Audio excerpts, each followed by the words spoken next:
আমরা দুনিয়াতে একদিন ছিলাম না, এখন আছি, আবার থাকবো না। 150 বছরের মানুষ এখানে নাই, বোঝা গেল কেউ থাকার সুযোগ নাই। আল্লাহ বলে, মুমিন,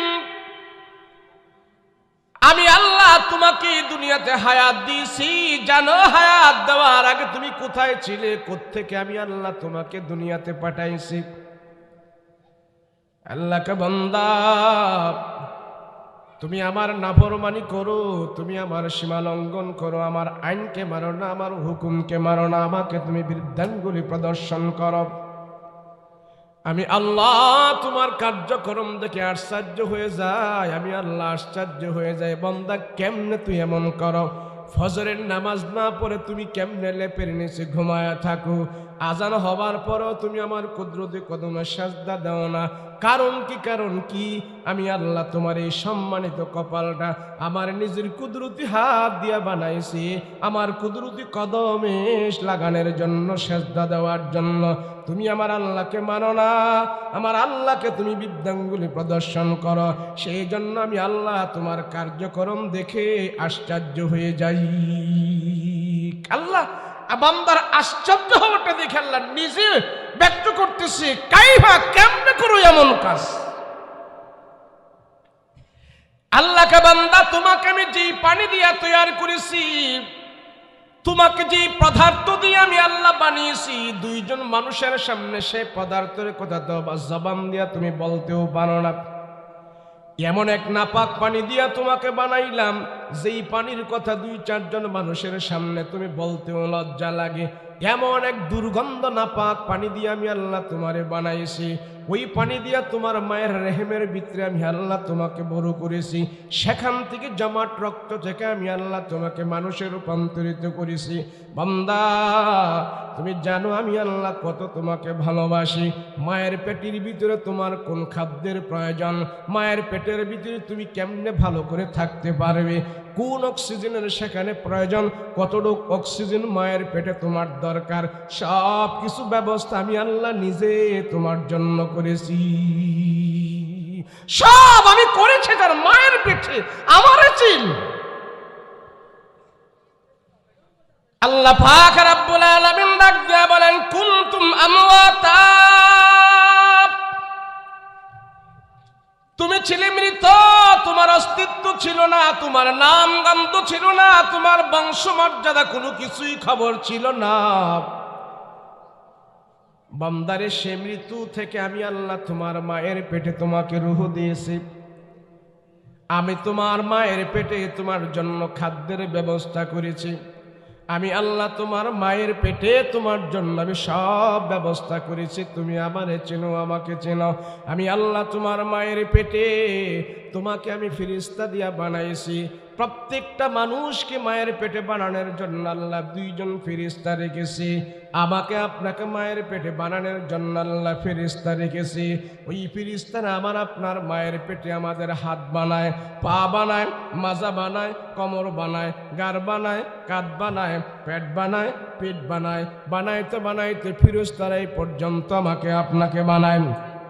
এবার ফেরেশতারা আমাকে আপনাকে বানানোর জন্য, চেহারাটা বানানোর জন্য হাত দেয়। আল্লাহ ডাক দিয়া কয়, রাখ ফেরেশতারা রাখ, বান্দার সব তোরা বানাইলে, বান্দার চেহারাটা তোরা বানাইস না। আল্লাহ চেহারাটা কে বানাবে? ফেরেশতারা এই কথা বলার পর আল্লাহ ডাক দিয়া কয়, আমার মায়ার দয়ার বান্দার চেহারাটা আমি আল্লাহ আমার নিজের কুদরতি হাত দিয়া বানাই দিতে চাই। জন্য এই যে আমাদের কপাল, এই চেহারা আল্লাহ সব কোন ভায়া কোন কইয়া বানাইছে, আমাকে আপনাকেও কোন ভায়া কোন কইয়া আল্লাহ বানাইছে। কিন্তু আল্লাহ মানুষের মর্যাদা বাড়ানোর জন্য আল্লাহ নিজের কুদরতি হাত আমাদের এই চোখে, এই মুখে, চেহারায় ব্যবহার করে দিয়েছে। মানুষ, তোমার এই কপাল, তোমার এই চেহারা আমার কুদরতি হাতের ছোঁয়া। তাম পৃথিবীর বুকে যত মানুষ আছে, একটা মানুষ মানুষের চেহারা আরেকটা মানুষের সাথে হুবহুব কোনোদিন মিলবে না। আল্লাহ বলে আমারে চিনো, আমি কেমন কারিগর, আমাকে চিনো। যেই মানুষ আল্লাহকে চিনে না সেই মানুষটা দুনিয়াতে বেশি ভালো থাকতে পারে না। কেন? তার মালিককে চিনে না, তারে যে বানাইলো সে তারে চিনে না। আমি এই চিনলাম সেই চিনলাম, কিন্তু আসল মালিক আমি চিনলাম না। মালিক না চিনলে যেমন কর্মচারী বেতন পায় না, বোনাস পায় না, আমি মানুষ হওয়ার পরেও আমার বানানোওয়ালাকে যদি আমি না চিনি, তার পক্ষ থেকে আমি আল্লাহর রহমত প্রাপ্ত বান্দাও হতে পারবো না। হয় সেজন্য আমরা আল্লাহর দরবার আজকে দোয়া করব। রাজি আছেন ইনশাআল্লাহ? আর এখন যদি আমি লম্বা বয়ান করি তো আপনাদের থেকে মজা লাগবে না। কেন? লেবু একটা সিপা এক লোক খায়া গেছে। লেবু বুঝেন তো? লেবু চিপা যদি এটা খায়া যায়, রস একজনে খায়া গেছে চিপা, এখন আরেকজনে যদি চিপা এটা খাইতে চায়, রস বাড়িব না, তিতা লাগবে, তাই না? এতক্ষণ আপনারা অনেক বয়ান শুনছেন, কথা শুনছেন, এখন যদি আমি লম্বা বয়ান করি মজা লাগবো না, তিতা লাগবো। তো যাই হোক, যেহেতু মুসাফির মানুষ চলে আসছি, মুসাফিরের দোয়া আল্লাহ কবুল করেন। এই কবুলিয়তের ফলাফল আল্লাহ আপনাকে কখন দিবেন সেটা আল্লাহ ভালো জানেন। কিন্তু মুসাফিরের দোয়া কি বলেন না? দোয়া কি? কবুল। তো আমি যেহেতু মুসাফির, আমার রসুল বলেছেন মুসাফিরের দোয়া কবুল, অবশ্যই আমার দোয়া কবুল হবে। কিন্তু কখন আল্লাহ আপনারে ফলাফল দিবে সেটা আল্লাহ পাকের বিষয়। সেজন্য আমরা দোয়া করতে রাজি আছি তো ইনশাআল্লাহ। আচ্ছা, আমার একটা প্রশ্ন হইল, এখানে যারা আছেন 150 বছরের কোনো মুরব্বী আছেন? কারো বয়স 150 আছে এখানে? কথা বলেন না, আছে? তাহলে বোঝা গেল 50 বছর 150 বছরের কোনো লোক এখানে নাই। এটা শিউর তো? কথা বলেন, এটা শিউর তো? বোঝা গেল 150 এখানে নাই। আর বিগত হায়াতে আমরা সামনে আমরা পাবো কিনা আল্লাহ মালুম। ধারণা করা যায় 150 বছরের হায়াত এখানে কেউ নাই। আমি কোরআনে হাকিম থেকে যে আয়াতটা তেলাওয়াত করেছি, সূরা বাকারার এই আয়াত, আল্লাহ এই আয়াতের ভিতরে বলতেছেন কাইফা তাকফুরুনা বিল্লাহ। এই কাইফা শব্দটার অর্থ হইল, আমরা কোনো জিনিস দেখলে আশ্চর্য হয়ে যাই, এমন আশ্চর্যবোধক কোনো জিনিস যদি আমাদের চোখে দেখা পড়ে, আমরা আশ্চর্য হয়ে বলি হায় হায় হায়, তুই বেটা কেমনে করলি এই কাজ। আমরা অনেক সময় বলি না হাজী সাহেব এই কামটা কেমনে করলো। মসজিদের ইমাম সাহেব এই কাজ করতে পারে, আরে বেটা এত বড় মাওলানা সেই কাজটা কেমনে করলো। একটা আশ্চর্য হয়ে যায় আমরা, তুই কেমনে করলি এই কাজটা। তো আল্লাহ এই আয়াতের শুরুতে কাইফা শব্দ ব্যবহার করে আমাদেরকে বলতেছেন কাইফা, আমি আল্লাহ আশ্চর্য হয়ে যাই কেমনে করলি তুই এই কাজ। কি কাজ? কাইফা তাকফুরুনা বিল্লাহ, কাইফা তাকফুরুনা বিল্লাহি ওয়া কুনতুম আমওয়াতান ফাআহইয়াকুম সুম্মা ইউমীতুকুম সুম্মা ইউহয়ীকুম সুম্মা ইলাইহি তুরজাউন।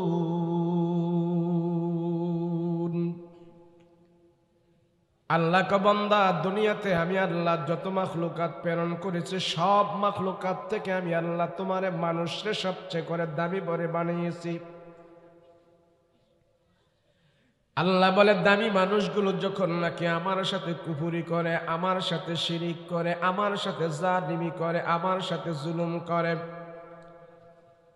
কাইফা তাকফুরুনা বিল্লাহ, আমি আল্লাহ মানুষের জালিমি দেখে, জুলুম দেখে, শিরিক করা দেখে, কুফরি দেখে আমি আল্লাহ নিজে আশ্চর্য হয়ে যায়।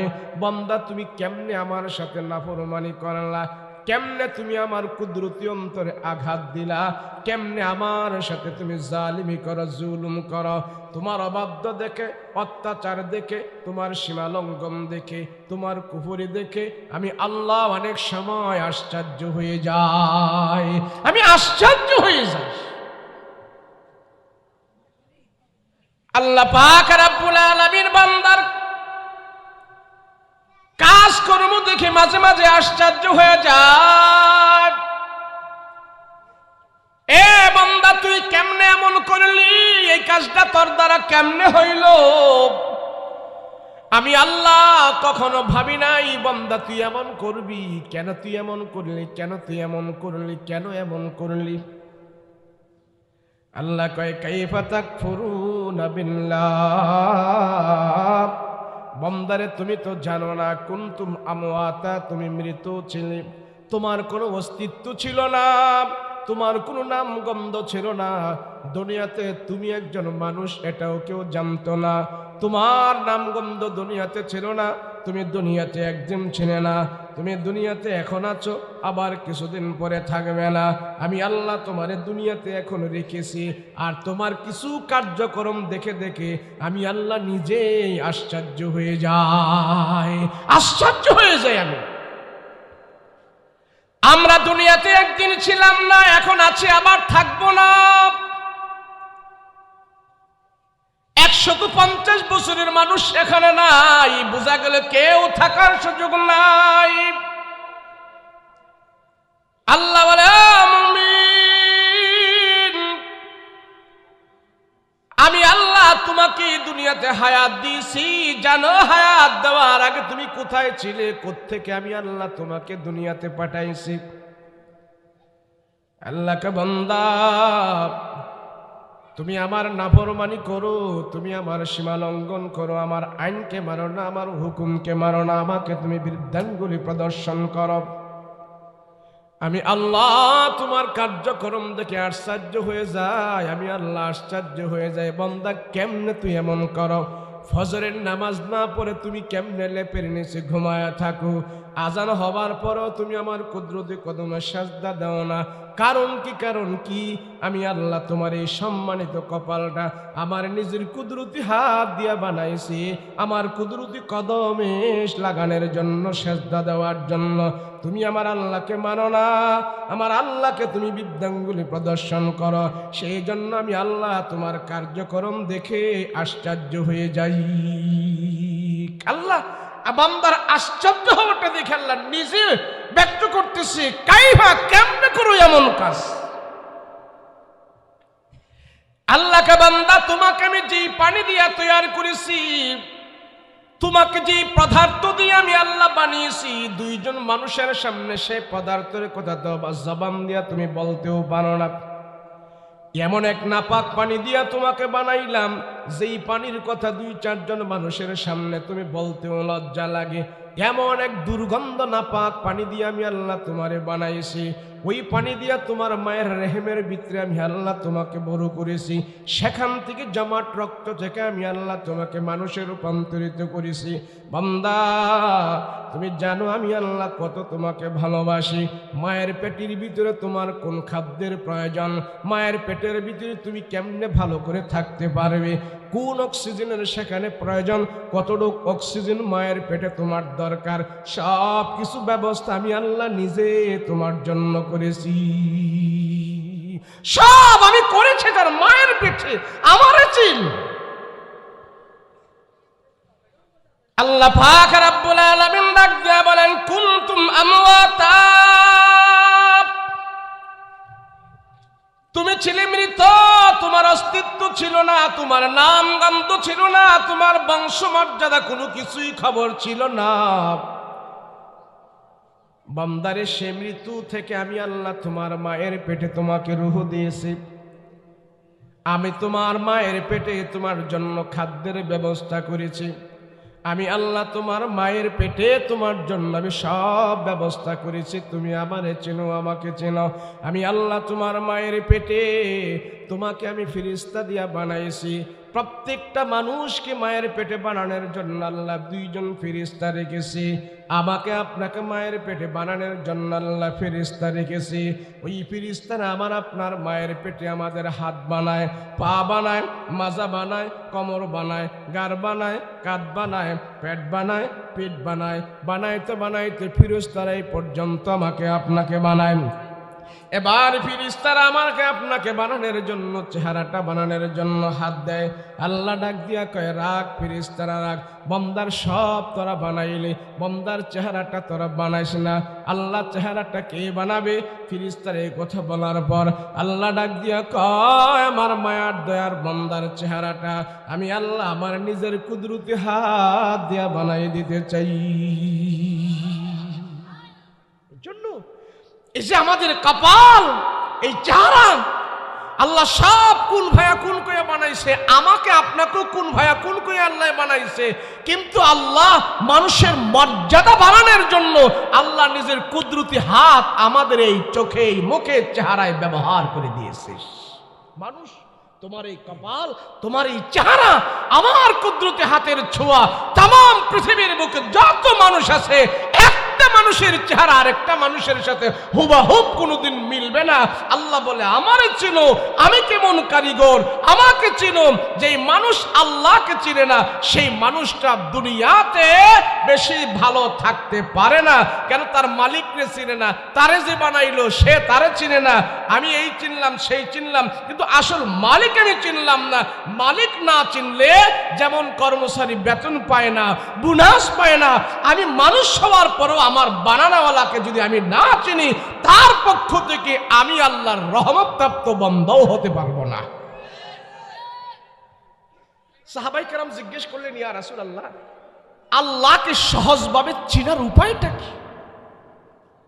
নবীজি, বিনা দলিলে মানি আল্লাহ এক, আল্লাহরে চিনবো, সহজভাবে চিনার কোনো বুদ্ধি আছে না। তো রাসূল বলেন, তাফাক্কারু ফি খালকিল্লাহ, আল্লাহর সৃষ্টি নিয়ে তোমরা একটু গবেষণা করো না। আল্লাহ তো বলে দিছি, আল্লাহর সৃষ্টি নিয়ে একটু গবেষণা করো, দেখবে আল্লাহ পাক তোমাদের সামনে হাজির হয়ে যাবে।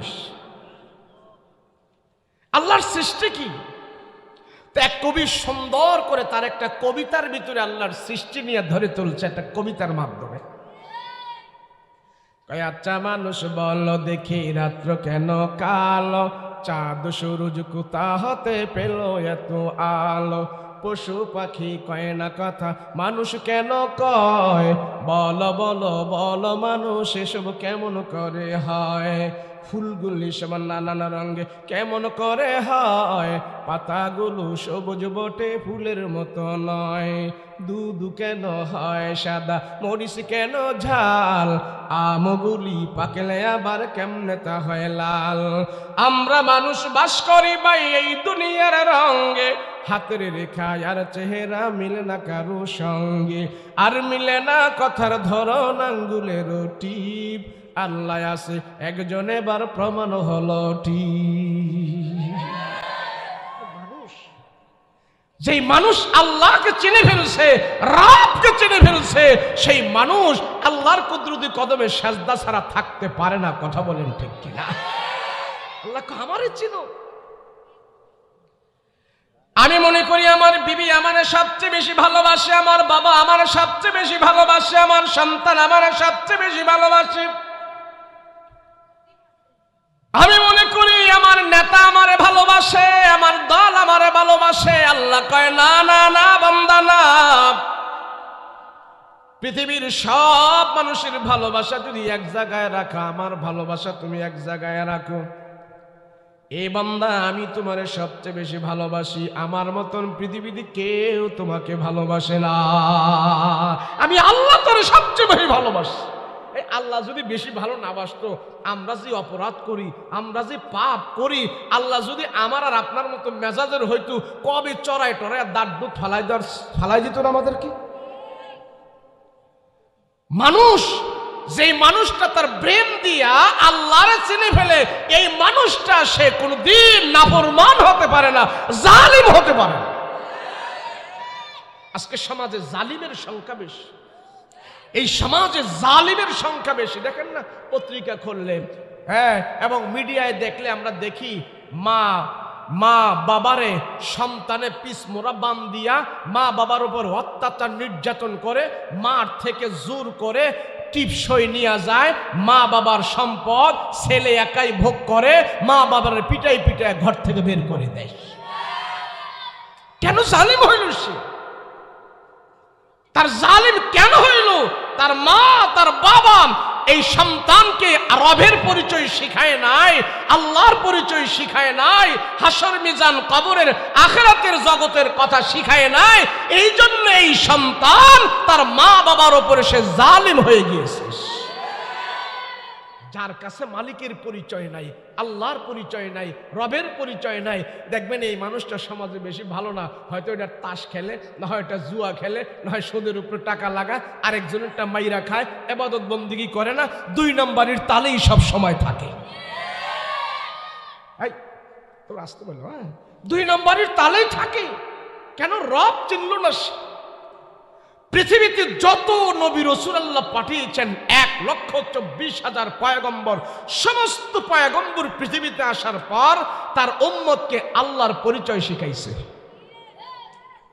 আল্লাহকে, তার পাওয়ার কত, তার ক্ষমতা কত, সে কতটুকু কি করতে পারে, আল্লাহ আমার মালিক, খালিক, রিজ্জাক, রাজ্জাক, সব কিছু যে আল্লাহ, নবীর আইসা আল্লাহর পরিচয় উম্মতকে শিখাইছে। কিন্তু আমি বাবা হইয়া, আমি গার্জিয়ান হয়ে আমার সন্তানকেও আমি রবের পরিচয় শিখাইতে পারি নাই। কথা বলেন ঠিক কিনা?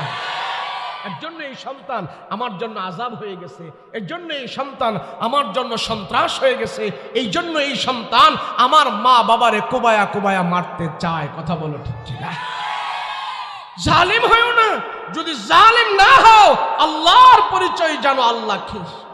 এই সারা দুনিয়াতে আল্লাহ যত মানুষ বানিয়েছে, কারো চেহারার সাথে কি কারো চেহারার মিল আছে? আছে, মিল আছে। আল্লাহ কয় তুমি 10 তলা বানাও, 20 তলা বানাও, তুমি 160 তলা বানিয়েছো, 200 তলা বানাইবা, এত বড় বড় ডিজাইনার, ইঞ্জিনিয়ার, তুমি আমারে চিনো না, আমি কে?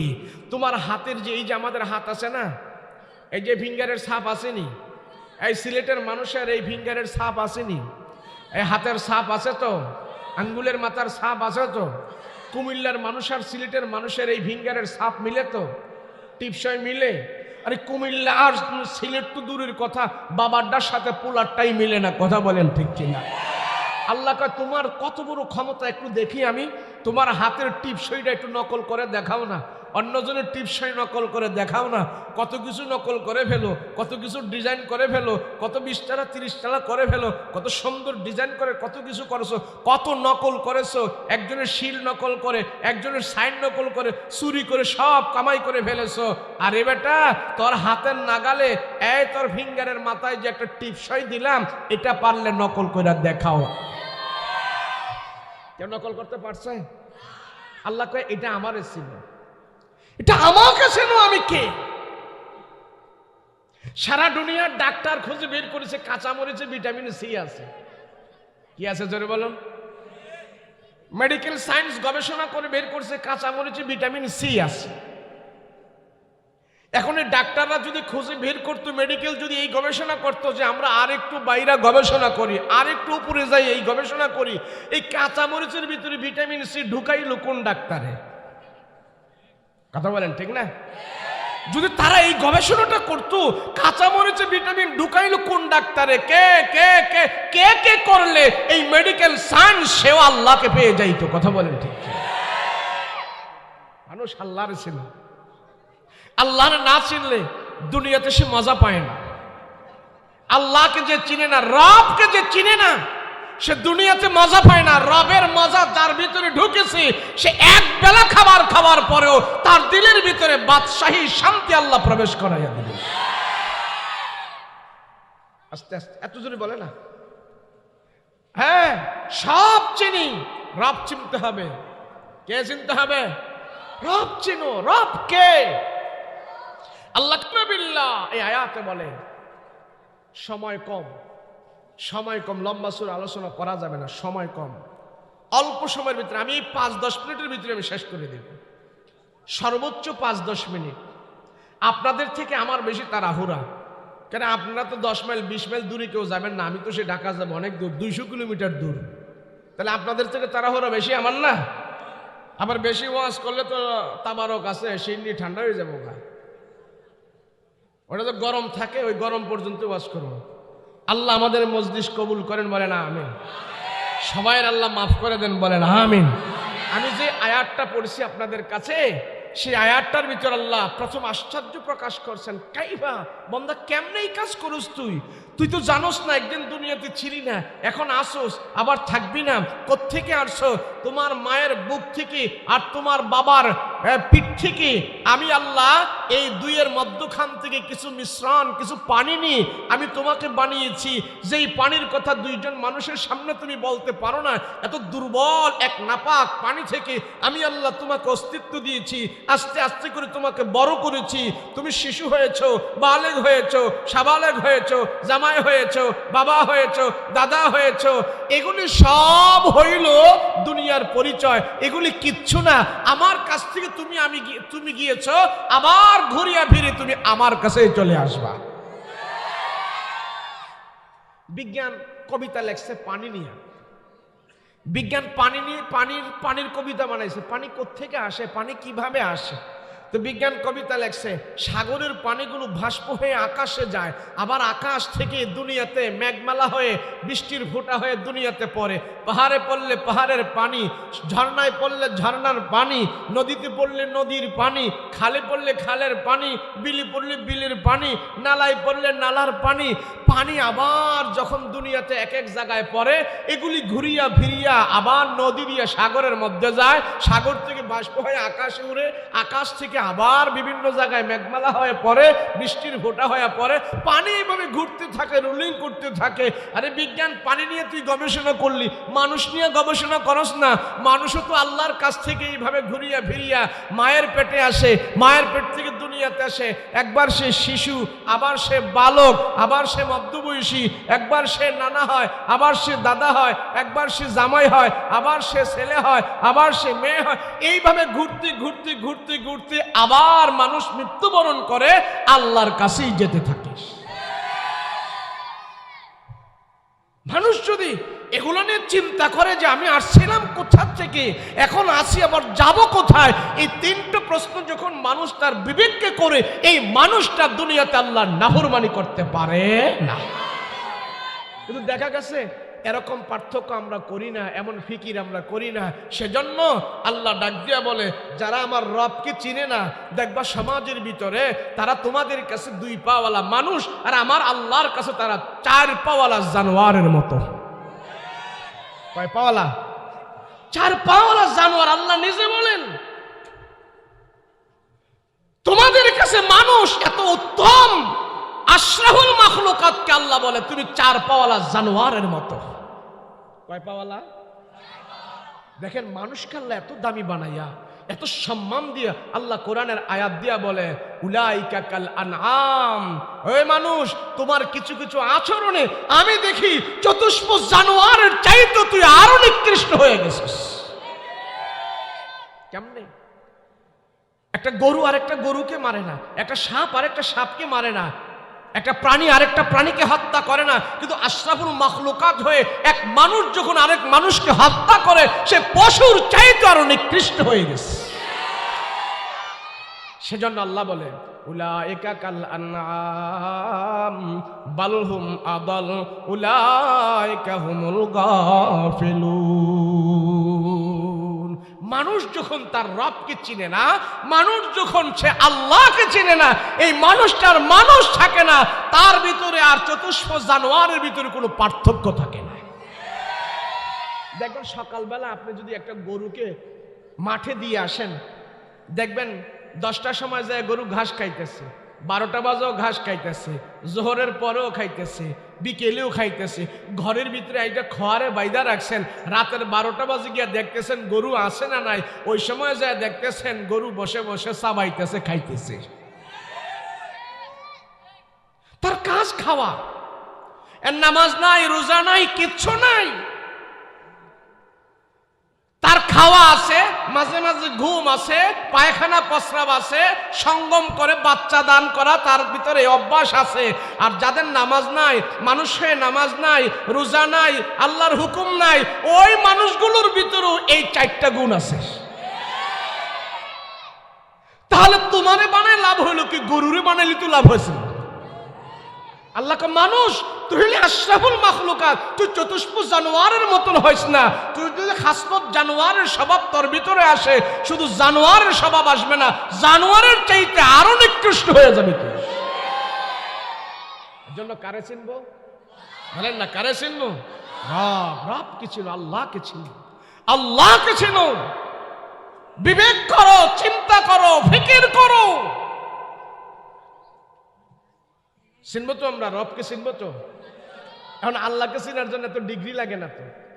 আল্লাহকে চিনার জন্য মেডিকেল সায়েন্স করতে হবে না। আল্লাহকে চিনার জন্য আপনি রকেট কামান বিমান আবিষ্কার করা লাগবে না। আল্লাহকে চিনার জন্য আল্লাহ নিজে বলেন, তাফাক্কারু ফি খালকিল্লাহ, আমার সৃষ্টি নিয়ে গবেষণা করো, দেখবে আমি আল্লাহ তোমার সামনে হাজির হয়ে যাব। সৃষ্টি, আল্লাহর সৃষ্টি নিয়ে গবেষণা করো। তোমাকে এমন সুন্দর করে বানিয়েছে, যে বানিয়েছে তার নাম হলো আল্লাহ। আরেকজনকে কালো করে বানিয়েছে, তার নাম হলো আল্লাহ। আরেকজনকে খাটো করে বানিয়েছে, তার নাম হলো আল্লাহ। পুরো পৃথিবীটা নিয়ন্ত্রণ করে, তার নাম হলো আল্লাহ। এখন সুস্থ আছি, অসুস্থ দিয়ে আমাকে দুনিয়া থেকে বিদায় করে নিয়ে যাবে, তার নাম হলো আল্লাহ। সিগনেচার করতে জানে না, পড়াশোনা করতে জানে না, উনি বাংলাদেশের বিশাল বড় একজন শিল্পপতি, আল্লাহ তারে বানাই দিছে, এর নাম হলো আল্লাহ। কথা বলো ঠিক কিনা?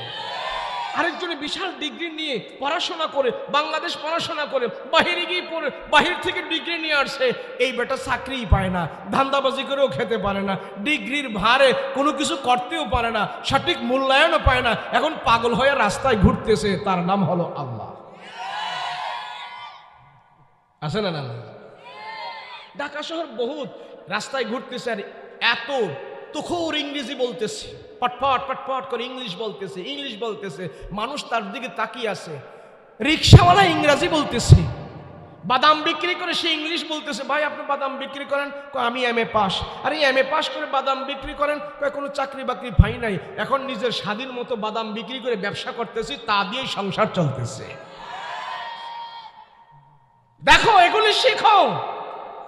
আমার মতো 2 হাত, আমার মতো 2 চোখ, আমার মতো 2 পা, আমার মতোই সব কিছু, কিন্তু একজন গরিব, আরেকজন ফকির, একজন রাজা, আরেকজন প্রজা, একজন এত উঁচু, আরেকজন নিচে, কেউ ঘুমায় 10 তলায়, কেউ ঘুমায় গাছতলায়। এই ব্যবধান যে রেখেছে, না রাখলে দুনিয়াতে আল্লাহ দুনিয়াটা এইভাবে চালাইতে পারতো না। আল্লাহ বলে, আমি এই ব্যবধান করেই দুনিয়াতে বানিয়েছি। এই দৃষ্টান্ত, এই ব্যবস্থা, এটা আমার নিজাম, এটা আমার। তুমি যেখানেই থাকো, সেখান থেকেই যদি তুমি আমাকে চিনো, ওখান থেকেই আমি টান দিয়া আল্লাহ খুশি হয়ে জান্নাত দিয়া দিবি। একটা গরিব লোক, সে সিলেট শহরে রিক্সা চালায়, সে যদি সুবহানাল্লাহ বলে, তার সুবহানাল্লাহ যতটুকু দাম, একজন কোটিপতি, শিল্পপতি, মেম্বার, চেয়ারম্যান, তার সুবহানাল্লাহর একই দাম। একই দাম, আল্লাহর কাছে একই দাম, আমার কাছে ইনসাফ। এজন্য আল্লাহ পাক যে আয়াতের ভিতরে আমি বলছিলাম, কাইফা তাকফুরুনা বিল্লাহি ওয়া কুনতুম আমওয়াতান ফাআহইয়াকুম সুম্মা ইউমীতুকুম সুম্মা ইউহয়ীকুম সুম্মা ইলাইহি তুরজাউন। আল্লাহকে মানুষ যা করে যা করো, ঘুরিয়া ফিরিয়া আবার তোমরা আমার কাছে আসবে। কবরের ভিতরে দেওয়ার পর আমি আল্লাহ সেখানে তোমাকে রূহ দিব, সেখানে তোমাকে প্রাণ দিব, সেখানে তোমাকে আমি জীবিত করব। যদি বলে এটা কেমনে সম্ভব, তো আল্লাহ আগেই বলছে, তোমার মায়ের পেটে তোমাকে রূহ দিছি যেইভাবে, কবরের ভিতরে তোমাকে আমি রূহ দিয়ে জীবিত করব সেইভাবে। কিছু কিছু মানুষ বলে, অজ্ঞতার কারণে, মূর্খতার কারণে বলে, হুজুর এত চিন্তা ভাবনা করে লাভ নেই, মরার পরে দাপাদাপি আছে। বলে কি বলেন? ও জাহেল, মূর্খ। মরার পরে তোমার দাপাদাপি করার কোনো সুযোগ নেই। মৃত্যুর পরে তোমাকে নিয়ন্ত্রণ করবে আল্লাহ, তোমার কোনো নিয়ন্ত্রণ নাই। কথা বলেন ঠিক কিনা?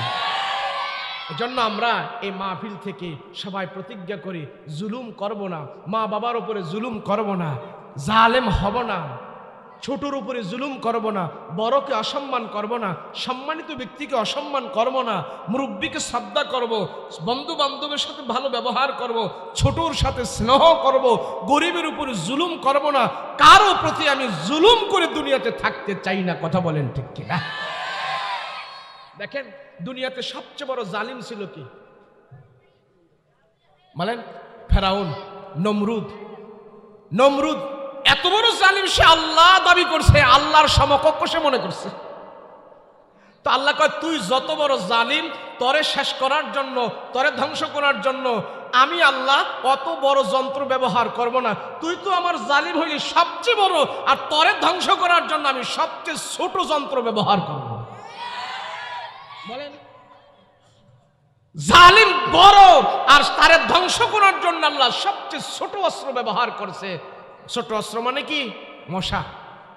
মশার ভিতরে যেটা এক পা নাই, ল্যাংড়া মশা, ওটা দিয়ে আল্লাহর সবচেয়ে বড় দুশ্মনকে আল্লাহ ধ্বংস করে দিয়েছে। আবু জাহেল রসুলের সবচেয়ে বড় শত্রু, সে আবু জাহেলকে আল্লাহ ছোট ছোট দুইটা মাসুম বাচ্চা দিয়ে দুনিয়ার জমিন থেকে বিদায় করে দিয়েছে। তাহলে যত বড় জালিম হবে, তার বিরুদ্ধে যদি আল্লাহ খেপে যায়, তার বিরুদ্ধে যদি আল্লাহ রাগ করে ফেলে, তাহলে কি হবে? সবচেয়ে ছোট যন্ত্র দিয়ে আল্লাহ তার সবচেয়ে বড় জালিমকে দুনিয়া থেকে বিদায় করবে। আমরা কি জালিম হব? বলেন, জালিম হব? বর্তমানে এই সমাজে সবচেয়ে বেশি জালিম হলো কিছু কিছু যুবক পোলাপাইন, তার মা বাবার সাথে অত্যাচার করে, তার মা বাবার মনে কষ্ট দেয়, তার মা বাবার কথা শোনে না, মা বাবা তাদেরকে চেক দিয়েও রাখতে পারে না, মা বাবার বাহিরে যায়া নেশা করতেছে, মদ খাইতেছে, নারীবাজি করতেছে, দর্শন করতেছে। সবচেয়ে বড় এই সমাজের যুবক পোলাপাইন আল্লাহর আদালতে জালিমের কাতারে চলে গেছে। এইভাবে যদি আমাদের প্রজন্ম চলতে থাকে, আগামী 50 বছর পরে মদ খায়া নিজে আত্মহত্যা করে রাস্তায় পড়ে থাকবে যুবকেরা, এদেরকে হাসপাতালেও কেউ নেবে না, এমন অবস্থা হয়ে যাবে। এই সমস্ত নেশা থেকে, মা বাবার সাথে অত্যাচার করা থেকে আমাদের যুবকদেরকে যদি আমরা ফিরিয়ে না আনতে পারি, আগামী প্রজন্মের যুবকদের অবস্থা ভালো হবে না। সব যুবক নেশা খাইবে, সব যুবক অত্যাচার করবে, বিচার আচার পাবে না, সমাজটা একটা জাহেলিয়াতের সমাজে পরিণত হয়ে যাবে। কারণ কি? এই যুব সমাজ খারাপ হওয়ার পিছনে কারণ কি? কারণ আছে। ছোট্ট একটা ঘটনা বলে আমি এক্ষুনি দোয়া করব। আপনারা আল্লাহর ওলির নাম শুনেছেন, বাইজিদ বুস্তামি রহমতুল্লাহ আলাইহি। নাম শুনছেন না বাইজিদ বুস্তামি? চারো মাযহাবে স্বীকৃত উনি আল্লাহর একজন ওলি। বর্তমানে যত আইম্মায়ে মাসাজিদ উলামায়ে কেরাম সবাই স্বীকৃত উনি একজন আল্লাহর প্রিয় বান্দা। এই বাইজিদ বুস্তামি কোনো কলেজে পড়ে নাই, মাদ্রাসায় পড়ে নাই, ভার্সিটিতে পড়ে নাই, কোনো শিক্ষাঙ্গনে যায় নাই, কিন্তু আল্লাহর ওলি হয়ে গেছেন। বাইজিদ বুস্তামির উস্তাদ নাই, তার উস্তাদ হলো তার মা। বলেন কি? তার মা। মায়ের কোলের বিশ্ববিদ্যালয়ে পড়াশোনা করে বাইজিদ আল্লাহর ওলি হয়ে গেছে। সুবহানাল্লাহ। তারই জামানায় আরেকটা লোক ছিল হারুন। বাইজিদ বুস্তামি যেমন তার জামানায় সবচেয়ে আল্লাহর প্রিয় একজন পছন্দের মানুষ ছিলেন, তারই জামানায় আরেকটা লোক ছিল, নাম ছিল হারুন। ওই হারুন নামক ব্যক্তিটা ওই জামানায় সবচেয়ে বড় টপ লেভেলের সন্ত্রাস ছিল। ওই যে সন্ত্রাস ছিল হারুন, সে সন্ত্রাস হয়েছে মায়ের কারণে।